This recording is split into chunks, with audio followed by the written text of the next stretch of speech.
Uh-huh. Woo!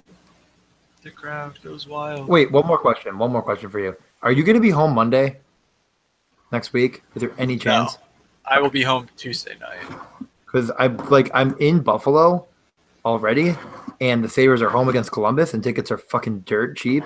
And like I'm asking everyone, and Jake Barlow's the only one that thinks he Okay. maybe can go. He's getting Yeah. someone to pick up one shift for him, and I'm like, all right, but like I Yeah. really want to go. I'll tell you after the podcast what I'm doing there, but you'll definitely get a kick out of it. I'm guessing it's beer related. I wish. All right. So silence.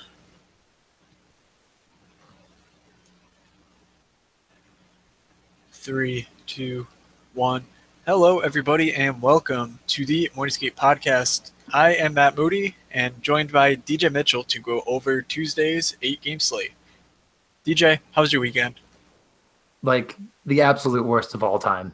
I mean, it's not bad enough being a Cleveland Browns fan, and just disappointments coming every week. But watching the Sabres lose in overtime, watching Notre Dame twice, watching Notre Dame get absolutely, I think eviscerated to be the right word. It was Yes. an embarrassment. I'm ashamed. I don't even know what to say about that game. And then on top of everything, being a huge St. Bonaventure Bonnies fan and watching just heartbreak against a terrible Niagara team. Well, I mean, Niagara's up this year, I guess, but I mean, that's a team you just have to beat down if you're Bonaventure and you want to make a bid for the tournament. Am I missing anything else? Oh, yeah, and I did not have a good DFS weekend. I mean, I didn't play much on Saturday, but Thursday I had 3 lineups that I entered in I entered in like multiple contests, and all of them missed cashing by like a point and a half. I think the average was a point and a half. So Thursday was just a terrible DFS night for me. Friday, I mean, no one really got to play, right? I mean, pretty much all the contests got refunded on Friday. No, that was Saturday. Saturday. Saturday. Yeah. Oh, Friday I didn't play because I had a family dinner, my sister's birthday. Shout out to her. I know she's not listening. And then Sunday NFL DFS. I mean, I think everyone kind of took an L. I didn't put that much money down to really hurt myself too bad. But Matt, did anyone have a worse weekend than that? Than myself, I mean? Well, I didn't have a great weekend either. I don't know if you saw yesterday, but that Montour scores a goal from Raquel and Silverberg. I'm going nuts. And they called it no goal on the ice for some reason, even though the goalie literally traps it and his pad is entirely in the net, swings it out, and you can never see the puck, but from the front view, you can see the puck go under his pad, and the overhead view, you see the pad is entirely in the net. But the NHL is ridiculous. That's no goal. That really hurt me. But yes, to answer your question, I think our friend Senor Wiener might have had a rough night in the Buffalo prison. And who is Senor Wiener, and what did he do? Well, I'm sure people have seen by now there was a streaker at the Buffalo Bills game. He's also their leading rusher on the day, in case you were curious about that. But yeah, he ran onto the field butt-ass naked. So yeah, I mean, we don't actually know the guy, but someone posted an article, and I was just like, the article was basically like they talked to his mom and like said like, oh, like he's so funny, but yeah, he went too far here. And then it said, here's a link to his Facebook page where he goes by Senor Wiener. So, I mean, this guy, everything was in the cards for him to eventually streak. And when the Bills are getting absolutely murdered, you might as well go for the full 100-yard sprint down the field. I mean, just a legend. So I'm kind of ready myself after that inspiring performance by our buddy. Go out here and crush this Tuesday slate. You just got to change your name to fake something else instead of Moods, and I think I can't change it now. I got that brand. I mean, right? Dude, Fantasy Labs. You mean Moods Labs? Yeah. Where people go to a lab all upset and angry and in a bad mood, or maybe a good mood. All right, I'm done now. I mean, I think it's where we need to go with that. Let's shift to the slate, maybe. That might be the right way to do this. That is a great idea. So, yeah, we have 8 games. Buffalo at Pittsburgh, Columbus at Montreal, Dallas at Florida, Washington at Nashville, Sorry, I missed. Dallas is on a back-to-back at Florida, so that's a road Mhm. back-to-back for Dallas. Always a spot we like to target. Washington, Nashville, as I said. Philly at Minnesota. Arizona at Winnipeg. Vegas at Edmonton. And Vancouver at LA. So let's just start off. The first game at 7 o'clock is Buffalo at Pittsburgh. I mean, the Sabres are downright trash. Any news notes here that you would want to touch on before we discuss the plays, or just what is your Um, top play from this game? I mean, well, first off, there's a lot of news and notes, but I think we should just get to them at a game-to-game basis. But I think my top note would be, I mean, I think just in the first game, I mean, Sam Reinhart getting bumped up to the first line, probably first power play at what's his price again? 3.8, 3.7, 3.7 Yeah. On DraftKings. Like that's probably like one of the top values on the entire slate. There's a couple more that we'll get to, and then other than that, I think you're really going to want to target Columbus, Montreal. I know that is something that you're what would we call it? Not exactly your model. But one of your models projects as being an up-tempo game. But I guess the only other small note as far as like a narrative is that I'm pretty sure Philippe Forsberg has 9 points in 6 matchups, and I'm not saying that to make a 6-9 joke. I think it's 9-5 against his former Washington Capitals. I think it was 9 points in 5 games. I can find that tweet really quick though. I mean, yeah, the old revenge game. Martin Erat versus Philip Forsberg. Yeah, it is 9 points in 6 games. So nice. Okay. Nice. But we can move right into the slate. But I mean, I guess is there anything from you on the notes from the games?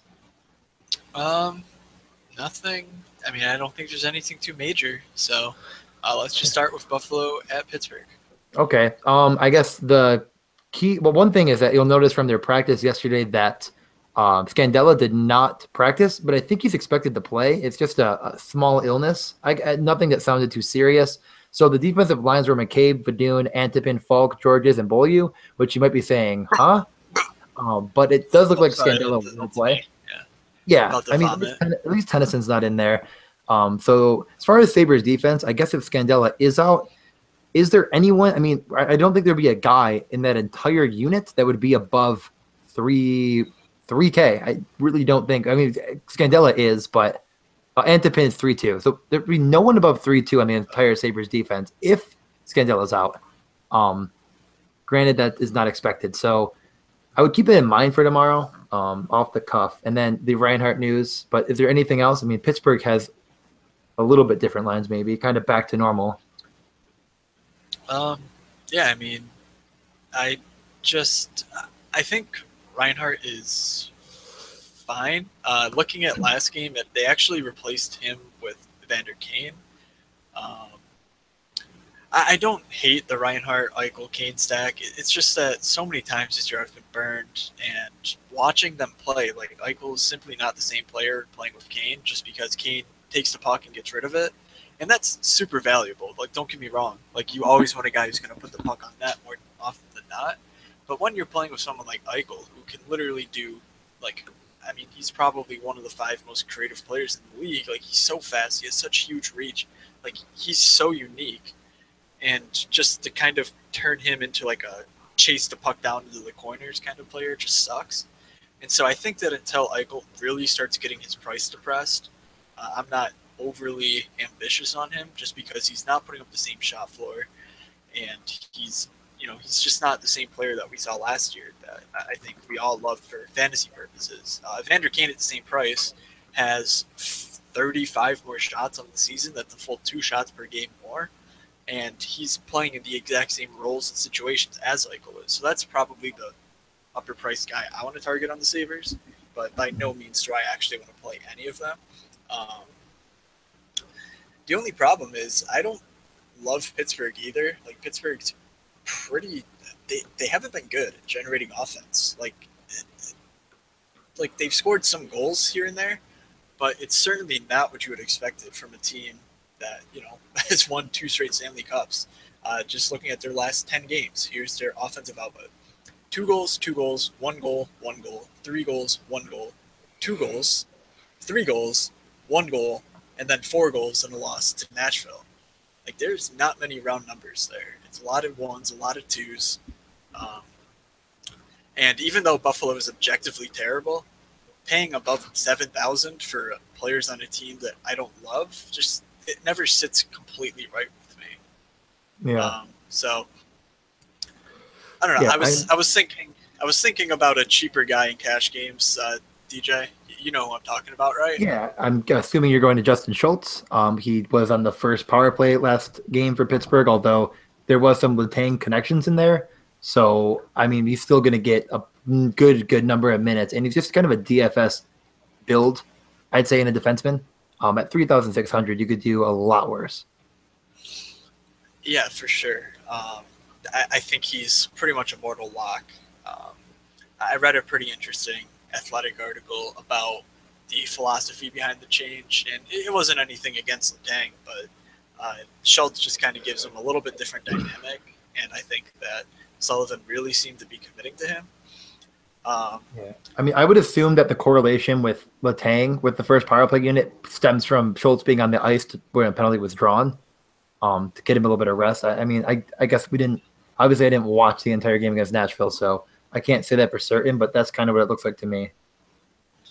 Yeah. But I think Schultz is the first power play. I mean – yeah, it's been pretty apparent the last few games now. And obviously, there's not a huge difference when you can get exposure to an elite team. I mean, that we assume Pittsburgh is, despite them not really producing offensively.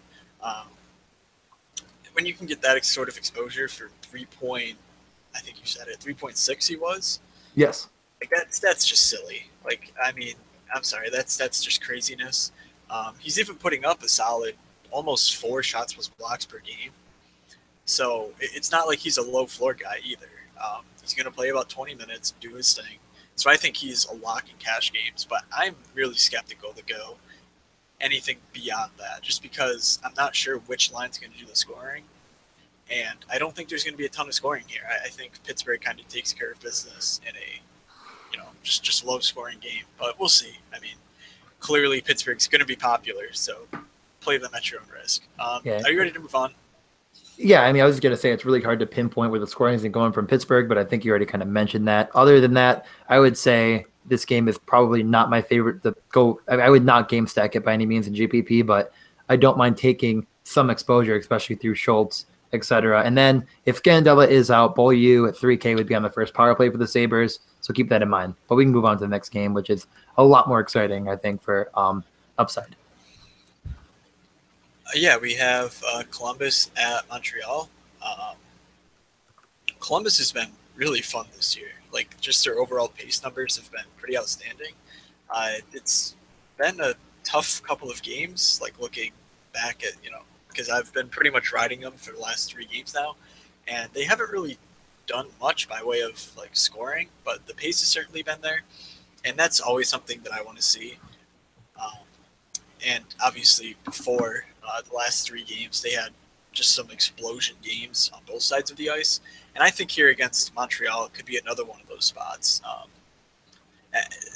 Who of these like elite guys? I guess the main news is Wenberg looks like he will not be traveling with the team. It's not readily apparent right now who's going to get the big boost in that situation, but definitely worth noting to see who plays center for the Blue Jackets outside of Dubinsky and Foligno. So, DJ, out of these 2 teams, is there one player that you really want to get in your lineups? I mean, I just have one piece of news from today that I think is like really, really, really important, is that they actually ran power play units in practice, and Brian Hedger tweeted that the first unit was 13 Cam Atkinson, 38 Boone Jenner, 9 Panarin, 3 Seth Jones, and 8 Zach Werenski. So we have the Jones-Werenski power play and defensive stack. Now, this is granted that last game they did run 7 defensemen with Carlson only getting 5 minutes. So I mean, we're looking, I really think, at a chance to get a Panarin, Werenski, Jones stack that I am like all in on, or maybe Jenner, Werenski, Jones. That's really where I'm leaning towards just all first. 5. And I really, and I know this might sound crazy to like anyone that is like understands PDO and etc. But I feel like people are going to shy away because Charlie Lindgren has been pretty good. Like he has really, really good numbers. But I mean, we're talking about a guy that when he first started, it was like, who's this guy? Is he going to be any good? He puts on a few good games and everyone's ready to call him the next coming or something. And I'm ready to attack him. I mean, I think people are going to be off just saying like, I don't know, this Lindgren guy can't lose. So I'm pretty excited to see that kind of a stack. Vegas has it literally as the pick 'em, so I definitely think that both sides of the scheme are very targetable. Yeah, I don't mind Cam Atkinson either. I mean, I probably should have included him. He's kind of really, I don't know, who would you say has been the best shot generator as far as, let's just take like Panarin. I don't know, it really is Panarin and Atkinson, I feel like, as of late, but Jenner, kind of, you think he's kind of fallen off a little bit? I mean, he does block puck too, but I'm listening. Okay, so I think, just by looking at these power play units, it kind of looks to me like Jenner might actually slide up to play center. Just because if Boone Jenner is playing the net front spot on the first unit, I don't really know who they would have taking the face-off between Atkinson and Panarin. And since Atkinson and Panarin have been playing together at 5-on-5, I don't think it's too far-fetched to believe that that Jenner might actually play first line in between them, because he's played center a time or two. I know that for sure. And I think that that's a spot to monitor in morning skate if we get that sort of news. But even without them playing on the same even strength line, I think literally all 5 of those guys are my top plays from this game. Like, pick any 3 of them and stack them, and I'm pretty much good with that. But I think Atkinson's my favorite play on the Columbus side. He's back. He's firing away. And similarly, Pacioretty, if anyone thought he was like bad after he started the year, I think with 4 goals, no points in like 9 or 10 games, like they're looking mighty foolish right now. No, I totally agree. I was gonna say like that's the guy in Montreal. There's other guys that are like, Drouin I think is kind of always in consideration. Like I really like his kind of build and but he just hasn't been putting the puck on.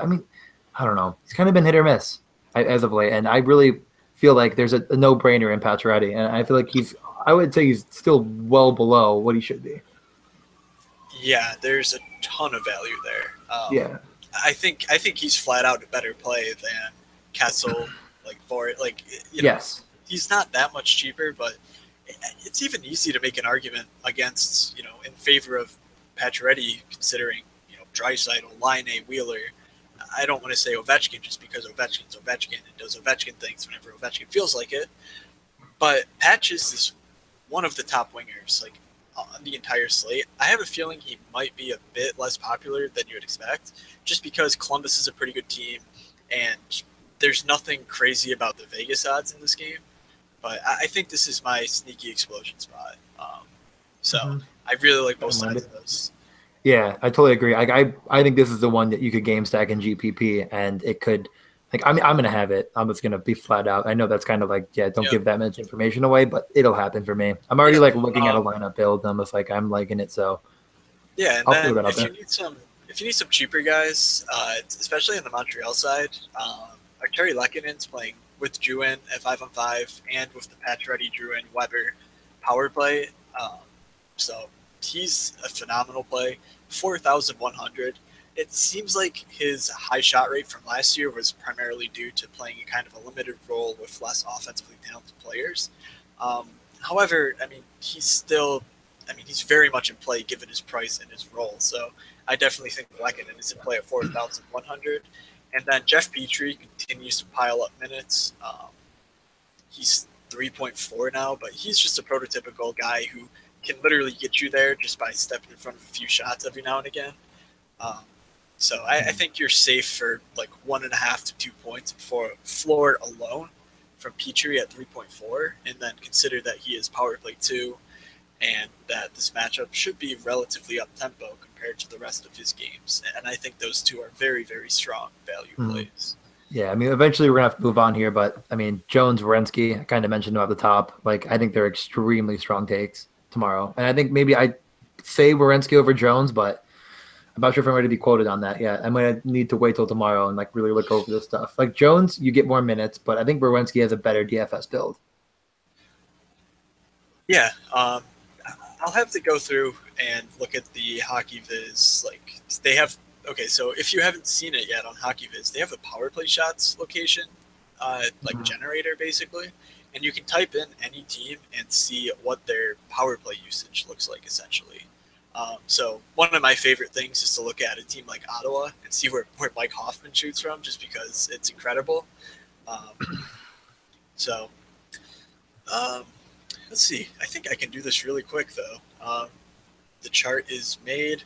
And yeah, I mean, Werenski's not taking a ton of the shots while he's on the ice relative to Jones. So I think either one is, you can make a good argument for either. They're both underpriced, and I like either of them. So let's move on. I know that was a lot to digest, but that is probably our top game, I would say, on the slate. So we normally go a little bit longer. I agree. So Dallas at Florida. Dallas on Monday night got steamrolled by these fighting Teuvo Teravainens, and in the midst, they switched up their lines. They started the game with Sagan, Shore, Janmark, and Ben, Radulov, and Jamal Smith. They ended the game going with Sagan, Ben, Radulov, so we're really not going to know till like 7:05 what the lines are, maybe 6:55 if we get lucky. So that'll be tough just because they're on a back-to-back. There'll be no morning skate.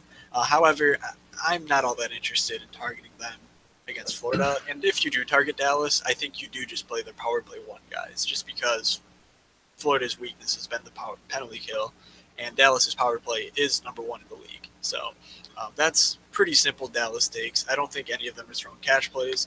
But on this Florida side, Deej, are you interested in, I mean, obviously you're interested, but are you going to find yourself with some Barkov, Dadonov, and Huberdeau goodness? It could happen. I mean, Huberdeau was not in practice with an illness today, and I do not know what will happen from that. I mean, there was no clear-cut answer to what was going to happen, so that's definitely something to keep an eye on. I kind of assume he'll play, although he is day-to-day on DraftKings. But I think, honestly, I think there's a good case to be made for Trocheck. He did see 27 minutes last game and power play 1.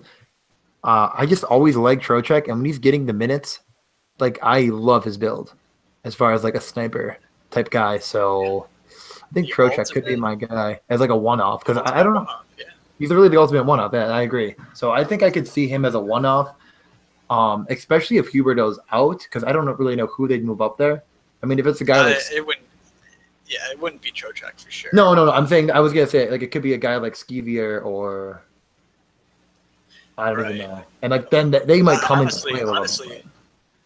Honestly, I would think it'd be Rabada, and then they would replace Rabada with someone. Yeah, that could happen. So, but we don't need to get into that right now, but because who knows what's going to happen. But yeah, I think Trocheck the one-off rather than trying to stack that top line for me. Yeah, I mean, so I've been really, I guess, rather interested in Dadonov, but now his price is up at 6,200. What is it exactly? 6,200, right? Somewhere in the 6,000 range. And yeah, 6,200. Like, this is a guy who started the season in the mid fours to high fours, like that.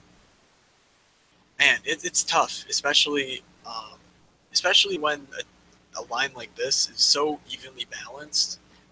You know, you're kind of hoping that this is the night that your guy gets 5 or 6 shots, or you're hoping that the line as a whole goes off. And so if you're playing GPPs, I'm really not sure how you play just one of this top line. I do agree with you. I think the Trocheck take is really strong because you get that power play exposure, and you get a ton of penalty kill time, 5-on-5 time. So Trocheck is really interesting. I think his price is a little bit high for cash consideration.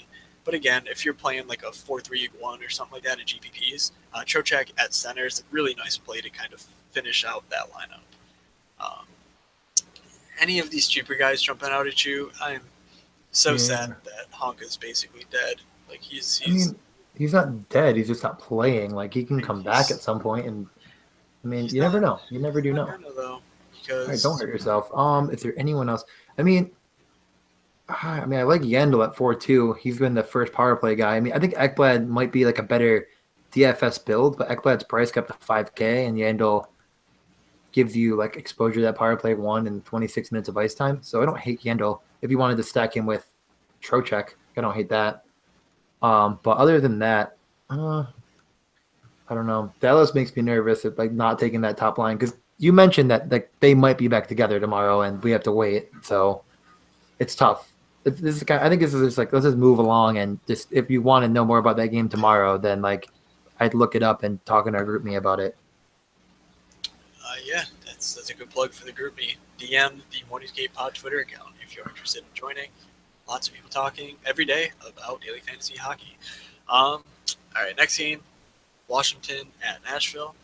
I was actually kind of surprised when I looked into this game. I just assumed that Forsberg would be more expensive than he was. I'm not really sure why why would I think that? Just because I literally have not had interest in playing Nashville in since Roman Yossi was out, maybe.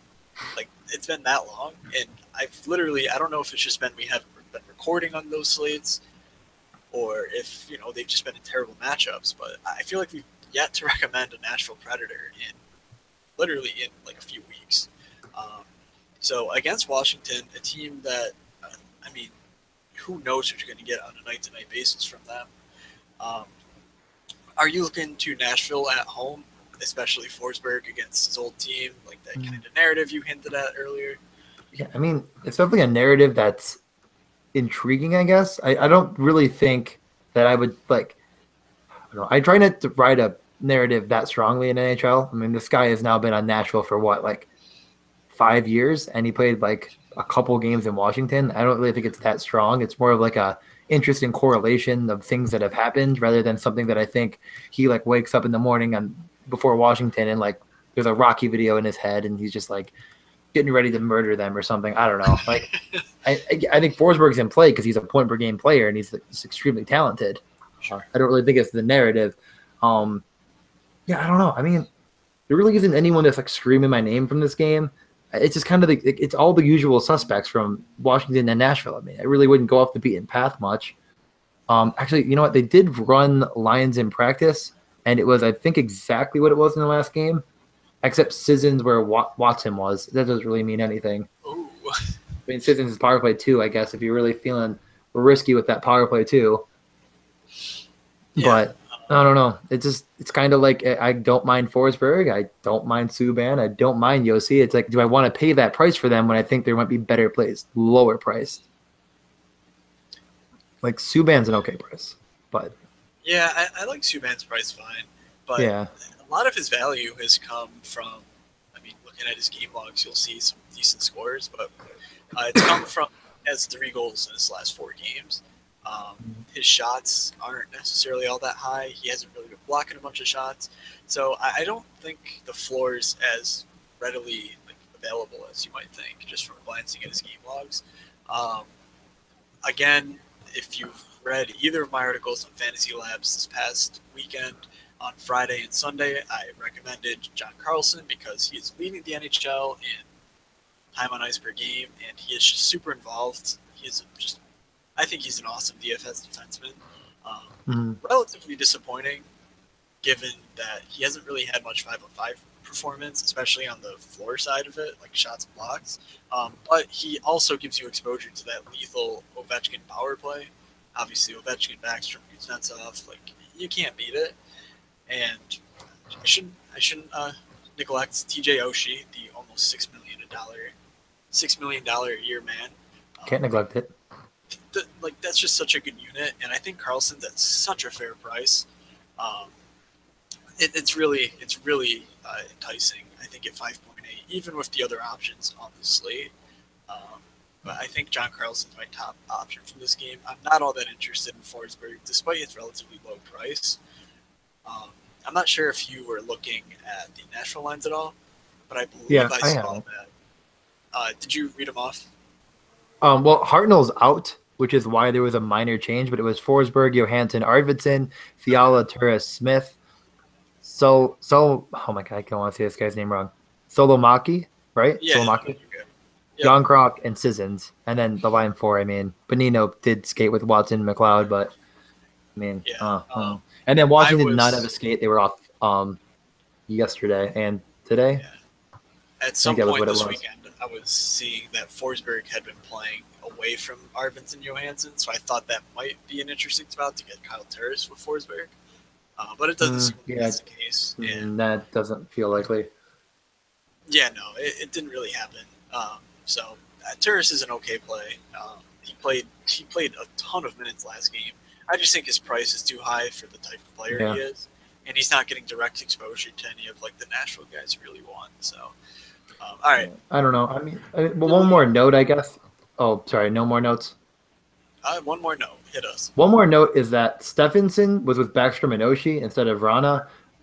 Stephenson is not a play. He does really not shoot much. But I do wonder if there could be someone else that could slide in that role that might end up being in play because they will skate tomorrow. I'm assuming at one point. So just keep an eye on them and maybe someone could jump into potential play spot. But yeah, I don't know. Like, Other than that, Marcus let's keep move on. Johansson. I mean, I would be really shocked if he's suited up in Washington uniform tomorrow. I'll say that much. But this next game, before you get started, there is an important note from yesterday's practice. Are you ready? Yeah. So we had Giroux, Couture, and Voracek, and then Weiss, Wheel, and Simmons on line 2. And then Laterra, Fipula, Right. Konecki. So, I mean, Wheel was line 2. Close enough. Is that? I mean, I know I mentioned this because I know you've kind of been a fan of Jordan Wheel in the past. So he's power play 2, kind of up there with Simmons. I know you're kind of a fan of his build, but he hasn't really had the minutes to make it work. But he's down at 3.6. I'll let you take it from there. Yeah. I don't know. I like. Yes, last year he was like one of the kind of guys I was pinpointing because of his strong AHL production. However, this second line for Philly has been like sneaky bad. I mean, Simmons just simply hasn't been getting the job done at 5-on-5, and where you really want exposure, obviously, is Couturier, Giroux, and Voracek. So, like, I think it's a better play in theory, especially because you're going against Minnesota. Like, it would be nice to be able to play them, but I personally have no interest. The Wild, actually, I think the Wild just shut out. Yes, Philadelphia. Yeah, they just shut out last game. That is exactly what happened. Yes. Yeah, no, I don't think there's a ton of interest from me in this game. Like, I feel like both teams have been pretty sound this year, and when they're both, I mean, I think when Philadelphia is missing Andrew McDonald, like they're just a better team. No, I'm just kidding, but no, really, like I think they're kind of a sneaky good defensive team. I guess is what I was gonna say. Like, I really like their shutdown forwards. I think I don't know what it is about them. I just feel like the addition, like I know you think like, well, they traded Shem for Laterra, like that's a terrible trade, and like I don't like it, but I think he kind of helps add some like depth to their lower line. I mean, it's a bad trade. You know what I mean? I feel like they have a good stinky defensive team. I guess that's all I really need to say there. Yeah, I mean, what's been interesting is another site that we use. Obviously, I think we mentioned HockeyViz already, the show, but HockeyViz.com. I mentioned it because we used the power play location. Yes, but you did. On their homepage, if you go to the teams, like there's a little thing in the top left, teams, you can click on each team and kind of see, like in general, not only like their relative like shot rates, but you can also see where the shots on the ice come from. And as you mentioned, I mean, if you look at Philly's graph, like they are doing a great job of clearing out the front of the net. Relative to league average, they are just surrounding the net with blue. So, I think that kind of goes to show like they've been doing a pretty good job of just being responsible on defense. They do have some young guys without offensive talent, but pretty good defensive guys. Yeah. And yeah, this game certainly is not. It's not one that I'm loving. Jason Zucker is. I mean, I don't even want to. I mean, he's 5.8 now. And it's like his role gets diminished. It felt like. I mean, let me look again. I mean, just talk about missing out. Yeah, like his role kind of went down. And, I mean, not really. I don't know. He's back up with Stolen Niederreiter as of last game, but I mean, the guy just all he does is score. What, 6 goals in the last 3 games? Mm-hmm. I And mean, he has red hot.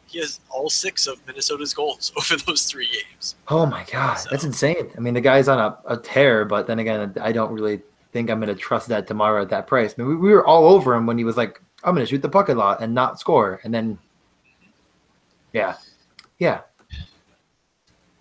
yeah. anyways, Still, so Niederreiter at 4.8 is really interesting, just because, like you said, he is. I think Stahl's kind of been playing like not necessarily minutes wise, but like situationally.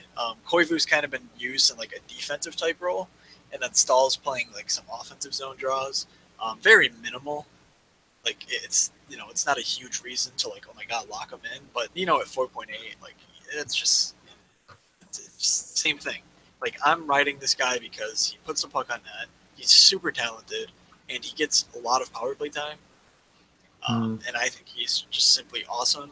I'm skeptical that Philly's gonna be as good as they've been, all season defensively, especially without the Voracek, Giroux, Couturier line on the ice. Because remember, Koivu and Granlund are almost certainly going to be out against that line. yeah, no, I agree. Mitigate them all game. That's what they did last game, for sure. Yeah, so that's really Niederreiter, and then I think that like the Columbus guys, for instance, on defense, are just better plays than like Suter and Spurgeon. So Yeah. Arizona at Winnipeg. Are you ready, Deej? Yeah, might as well. I mean, I was gonna make another point, but I kind of already forgot. I was just gonna. Well, it was that Niederreiter only had like 13 minutes last game, but that was kind of like the game script. I mean, like freaking Daniel Winnick had more minutes than him, but I think that's like a one-off. So, but we can move on. All right. Yeah, Winnipeg pulled the ultimate troll on back-to-back nights. So they go into Vegas like, all right, guys, like it's Vegas. We're gonna go in there. We're gonna do what we did to Dallas, just decimate them. Nope, they get blasted 5-2 by the Vegas Golden Knights. Next night, everyone's like, oh man, like, geez, Winnipeg's so bad. What? Going to Arizona, just murder them, 4-1, no big deal. Now they play at home against Arizona again. I mean, the prices are sky high, but DJ, do you think you can afford to not have at least one Winnipeg Jet in your cash games? I mean, yeah, it's really going to come down to like it's exactly it. Like, who do you end up picking? It's like throw a dart at the board, maybe. No, I mean, I think it's.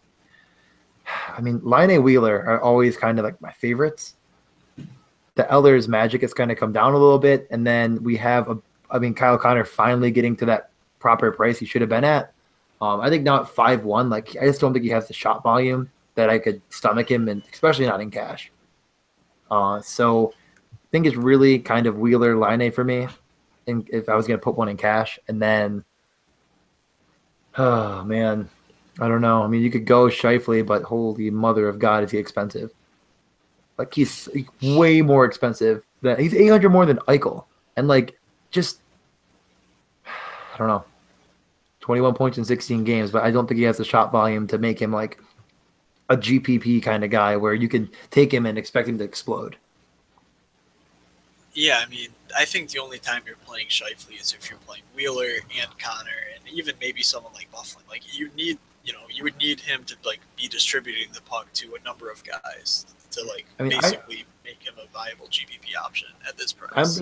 I'm leaning towards Laine. I guess if I had to actually pick one player from this game as like a cash guy, like I think Laine is kind of back, and I mean obviously he's back. He's what 5 goals in 5 games. What is it right? 1, 2, 3, 4. Yeah, 5 goals in 5 games, and I don't know. I just love his ability on the ice to score from anywhere. So that's kind of like Ovechkin-esque. But I think he's Ovechkin, yeah. But you know what I mean. No, he's pretty good. Yeah. So I personally think I might go with like Wheeler, but at the same time, I just think that again, like I mean next game we'll get to like Connor against the Golden Knights at home. But I think that like looking at this from like a price perspective, like you're either gonna pay 7.8 for Blake Wheeler at wing, when I think there's a number of good cheaper options, or you're gonna pay 7.8 for McDavid. when there's simply not quite as many good cheaper options. Like, yes, you could save a bit on a few guys we've talked about, but it's simply not loaded at the mid tier like wing is. So I'm always going to side with the center, who is literally generational in McDavid against, like, you know, this could be a huge regression type spot for the Golden Knights. So that's just where my head's at. I don't see the need to play someone like Bufflin or anything. No.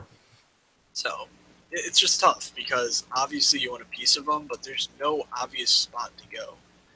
So that kind of just has me as like a, you know, I'm just hoping that maybe Scheifele gets 2 assists and maybe one of the defensemen scores a goal and you just kind of sneak away from this game, like, you know, scot-free. Or you're just jamming in Scheifele, Wheeler, Bufflin or something and just praying to God that they go nuts and it's not some of the lower level guys that do the damage.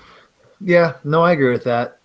It's going to be, I mean, I think definitely if you're having like a ton of lineups in GPP, like you're going to want exposure to Winnipeg. And then on the other side, I really wouldn't have much of any exposure, but I don't like despise the cheap option in Dvorak because I know he can kind of be a shot producer at his price, but I don't know. It's kind of like I doubt I'll have many guys, if any, from Arizona. But 3.5, I think Dvorak does have a good DFS build, and he is kind of getting the minutes right now, but it's a play at your own risk type of guy. Yeah. I think that's a pretty interesting take. Dvorak's a decent, cheaper option if you need something like that. I would definitely prefer him over, you mentioned Wheel. I think Dvorak kind of fits into that mold.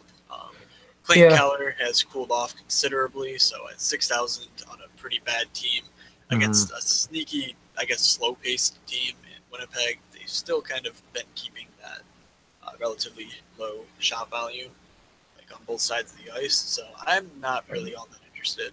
So just our only goalie talk of the whole podcast, Hellebuck 8.4. Is that like a fade for you? I mean, you just can't afford it because, I mean, they're not going to get the shot volume, or honestly, I don't love, so looking at Vegas, basically you're getting the same exact price and odds on Hellebuck as you are with Cam Talbot, and Talbot is a full $1,000 cheaper. Yeah, that's a great point.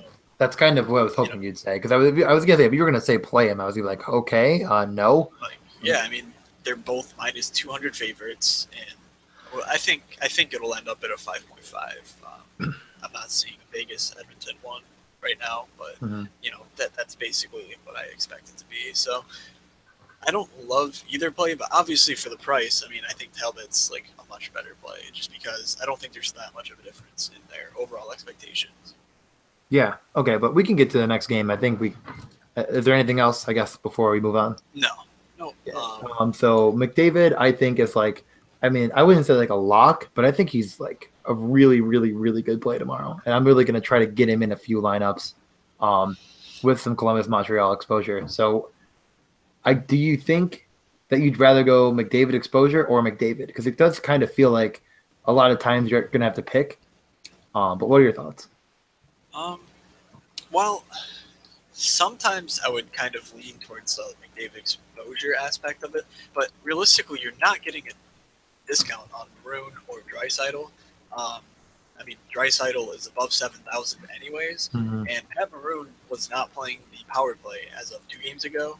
They did not have a single. Yes. They didn't go on the man advantage against the Caps, and I think sneakily, WRV at 3.6 is sneakily? just a fire play. Hold on. That can't be a word. Are you going to challenge that? Nope. Are you going to throw the red flag? I just feel like sneakily isn't a word. I mean, I'm not trying to be rude. Okay. Well, would it be sneaky? Like a sneaky play? Would it that's a sneakily, I don't know. I'm gonna look it up. DJ quickly walked. It's one of those. I mean, I guess. Wait, I mean, it's showing up as a word, I guess. Yes, of course it's a damn word, DJ. You know what? I don't know if I trust dictionary.com. It's the adverb sneakily. So Did you use it Yes, like correctly? never in my 22 years on this planet would I imagine that DJ Mitchell would try to correct me on my grammar. You know, But here you'll we are, get folks. surprised every. Welcome to All 20. right, Welcome to 2017. we can get back to this game though. Can I give my note, or I think I cut you off. So actually, why don't you get back to what you were saying? Because I wasn't paying attention because I was thinking about the word sneakily. But go on. All right, yeah, but yeah, Jesse Puljujärvi is called up. He called up from the AHL this past weekend, and he got slotted immediately into their top six, playing alongside Nugent Hopkins. And he has 6 shots in 2 games. He scored against the Rangers. Like, he's a guy. He was drafted 4th overall by the Oilers 2 years ago now, and like he was right there with Line in terms of like, look at these like offensive producers. Like, they're both amazing talents. Obviously, Line has proven himself to be on the verge of generational, just because his shot is literally like one of the craziest things I've ever seen. But Puljujärvi is nearly as talented, and while he's this cheap, it's such a glorious matchup. I think that you'll also see Puljujärvi get power play time because it looks like he's played pretty well. The coach has said pretty good things about him, so I'm really hoping that obviously he stays in the lineup. I would imagine he would, but if he does, I think he's almost a lock to get at least power play 2 time. And I would not be surprised to see him replace Mark Letestu on that power play 1 because Letestu has been literally worthless. So, now is the perfect time to try some new things. So Yeah, I mean, nothing let's from do it. their camp as of what it would be, but yeah, I think Puljujärvi is a really nice take. One note that I was gonna say is that if you go to hockeyviz.com, you look at Edmonton's last game and Vegas' last game. Vegas' last game is like very neat and organized. Everyone kind of got a very even share of the minutes. I mean, not exactly, obviously, ever, but as far as 5-on-5 time, very even. And Edmonton is so front loaded with the Maroon, Draisaitl, McDavid line. Granted, they were in a pretty big slugfest against Washington, but I do think I think Vegas. Would you say that Vegas could potentially stay in this game? Like, I mean, they've proven I think enough to say they could stay in this game. As far Yeah. as this year goes, so I wouldn't really take anyone from Vegas because I don't think there's anyone with a bunch of upside in this game for Vegas, but I think that you could find a few guys on Vegas that get that get a goal here or there and keep in the game and really drive McDavid to get that huge amount. I mean, they got 27 minutes without power play time against Washington. Like, I don't think he'll have 27 minutes of well, I mean that included shorthanded time, but I digress. I think he'll be up there in the 20s, and him on the ice against Legace. Is that what we're going with? It's just. Yeah, well, let's go with We'll go with Legace. I mean, I think it's Legacy. oh yeah, no, you're right. I think you Legacy. might be right. Legacy. That now I'm thinking that doesn't actually sound right. And I mean, if Dylan Ferguson starts, which would be a miracle. I mean, he looks like he's 12. You know what I mean? Like, just I mean, I mean, Legacy is probably on what is like 5th or 6th straight start now, and he's going against Connor McDavid, who is going to embarrass that defensive core. It just feels like maybe you should just take a step back and look at who is on the Vegas defense, and like England's getting 23 minutes. I don't need to go on. Yeah. And just think like McDavid is going to skate right through them like a knife through butter. So a hot knife through butter, better analogy. I don't know. I think you got to try to, and you can get him in there. I mean, we mentioned enough cheap plays. I think you can get him in there pretty comfortably, but we can move on to the final game. I guess, is there anyone else? I mean, maybe like Clefbaum at 5'2", or I think this Clefbaum at 5'2" is the only other interest I had.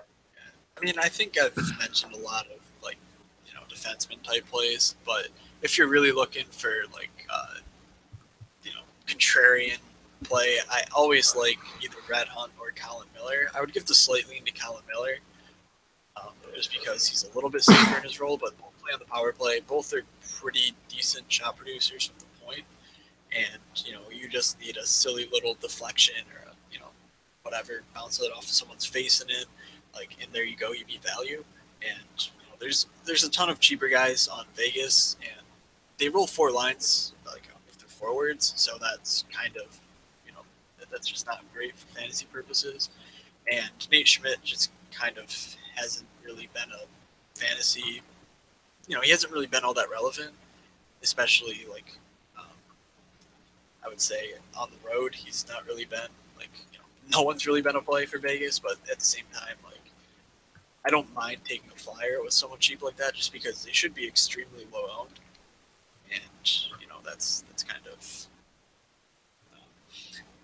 yeah. I'm pretty much ready to move on. You made your point.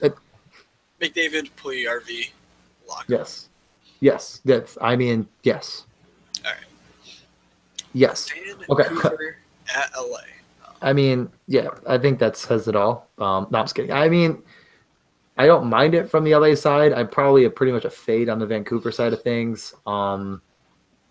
They just all the guys that were at one point kind of dominating.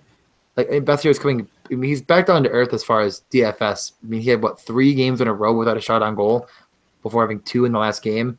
Just really fell off the earth. I don't really know what happened there. I'm against LA. Just have no interest. I feel like they'll probably blanket that line with Kopitar. I mean, you look at the. It's just. So then, what are you going to play? The Sedins with Eriksson? No. I mean, if you do it, you don't play Vancouver. You just don't. So then you go to the LA side, which I don't hate, and man, I don't know. I think it's Drew Doughty. I mean, I mentioned John Carlson leads the league in time on ice. Drew Doughty's averaging about 10 seconds less per game than Carlson is. So that's what you're getting out of Drew Doughty. Doughty's actually been really impressive, like fantasy category wise this season. He's averaging just about 4. Let's do quick math, 4.5 almost shots plus blocks per games this season. So, I think that's a strong play. Obviously, he's playing the power play, and he's playing like literally buckets of minutes. Like if he's okay, he's playing 30 minutes. Like I mean, sorry. Yeah, I was just gonna say you can almost lock in like 27 minutes for Drew Doughty, which you can't really do for any other defenseman not named John Carlson. Yeah, I mean Martinez had more minutes than him last game. It was also in the first power play, and that sounds like Alec Martinez. Well, that could be a really good play, but he's 4,700. That's 100 less than Werenski. Mm-hmm. I mean, he's been a really nice floor play, but I feel like there's not that much upside for that price. Like I mean, he's pretty much maxing out at 4 shots on goal, tops, and that's rare. He will block the puck 3-4 times, but unless if you get a point out of him, 4-7, you're just not getting enough. The guy's 4 points in 14 games, so you just can't play him at that price. And it does suck because I feel like I just don't understand why he's that high. I don't know.